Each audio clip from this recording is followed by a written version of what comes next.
AFTV, Julian, what a win that was. I want to find out your reaction, right? Because you was actually sat in the Luton end, right? That's the only way you could get a ticket, right? You sat in the Luton end. You managed to keep it quiet, but did you keep it? Big up Dan. Did you keep it quiet though when we got, Declan Rice scored that winner? Well, for the first goal, yes. For the second goal, yes. For the third goal, yes. For the fourth goal, I had to leave pretty quickly. And I got called a few names as well. I did report it to the police, but they asked me to identify who it was. It was easier to identify who it wasn't. Well, you were in their end, but I mean, it was one of those games, you know what I mean? Me and Lee were just saying at the end, you know what I mean? We know the allocation's tiny for a game like this. How lucky we were to be here to watch that, because wow, what an ending to that game. Yeah, it took all my efforts. I've had a really, really stressful few days trying to get a ticket for this game. It was hard, and I do feel privileged that even though I was in the Luton end, I got to see this game, and it was well worth seeing. It was a brilliant, brilliant game of football. And of course, the end was just climatic. Yeah, it was a brilliant ending to the game. And I mean, listen, if we're gonna win leagues and stuff like that, we gotta come to places like this when you're under the cosh, as we were, because we know we needed to win the game, and we got to grind it out, and we did. Yeah, look, we were under the cosh as much as we've come here, and we're not winning a game against a team that we should be beating. Yeah. And we shouldn't be beating them in the last minute. I mean, it was even beyond the last minute. What was it? Sort of 30. Well, it was literally the last minute. It was like 10 seconds before he blew the whistle, and probably 30 seconds after he should have blown the whistle. We couldn't have left that later.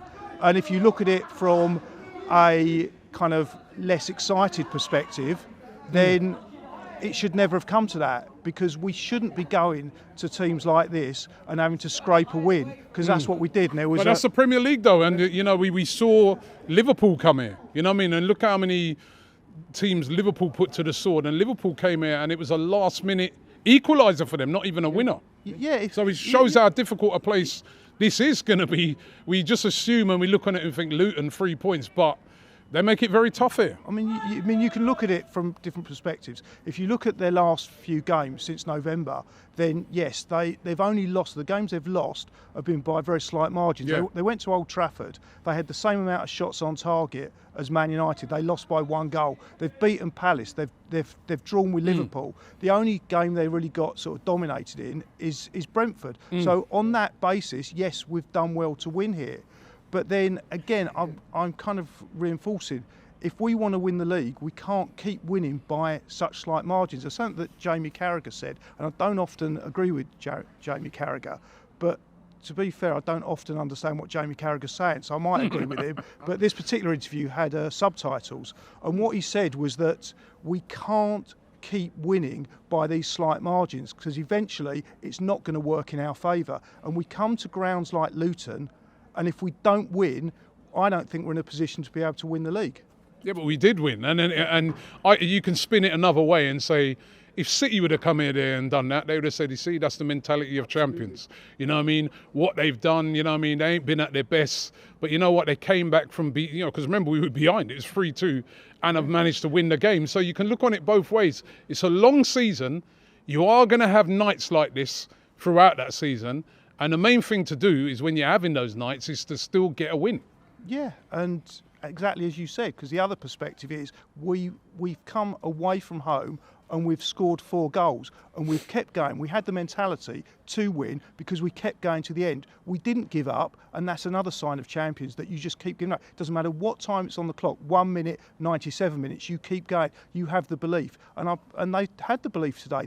And that was the difference. Luton did play well, way above what they should be playing like. But what Arsenal had, other than the fact they had 11 far better players, in fact a squad of better players, is that they had the attitude that they were going to win. And the longer the game goes on, the more that attitude comes to the fore, the more the team that doesn't have the belief kind of falls back. And the team that does have the belief presses, and eventually it comes. And lucky for us, it couldn't have come later. Yeah, and last thing, I heard you hating on Luton, saying that it shouldn't be allowed to have these sort of grounds and stuff. Listen, this is what makes the Premier League, that you can have go to the Emirates, you can go to your Old Traffords and places like that and Anfields, and then you come to a place like this. It's unique. I enjoyed the experience in there today. Yeah, I mean, I drove to the ground in a Jaguar, but I thought when I got here that I'd come in a DeLorean at 88 miles an hour, because this looks exactly the same as it did when I was 21 years old and had a six-pack and hair. Nothing's changed. The ground is not fit for purpose. Yes, they played really well. It is fit for purpose. It is fit for purpose. We've just been in there. It's not a Premier League ground. This kind of ground. Yeah, should well, we not know be, that. I mean, things have progressed. Life has progressed since the 80s. But they're trying to get. Hold on, wait a minute. They're trying to get a new ground, and in the meantime, this is the ground. What do you mean it's not fit for purpose? Every fan that was in there loved it. Well, not. It's a different experience. Yeah, it was a different experience. It was an absolutely different experience. Doesn't mean it's a good experience. It's unique because it's that crap. This place is dilapidated. It's absolutely dilapidated. It's dangerous. It were dangerous. It was. If you What's dangerous about it?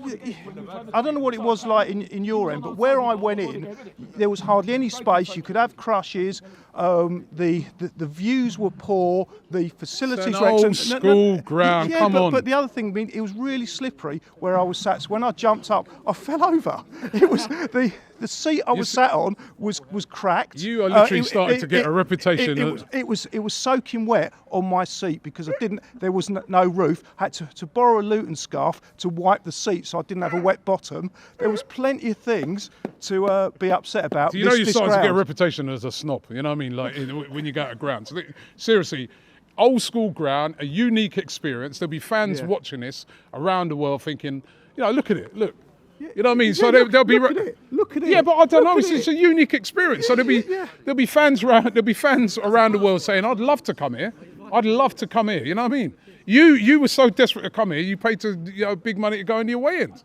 Yeah, I did, and I was upset by that. That's really upset me.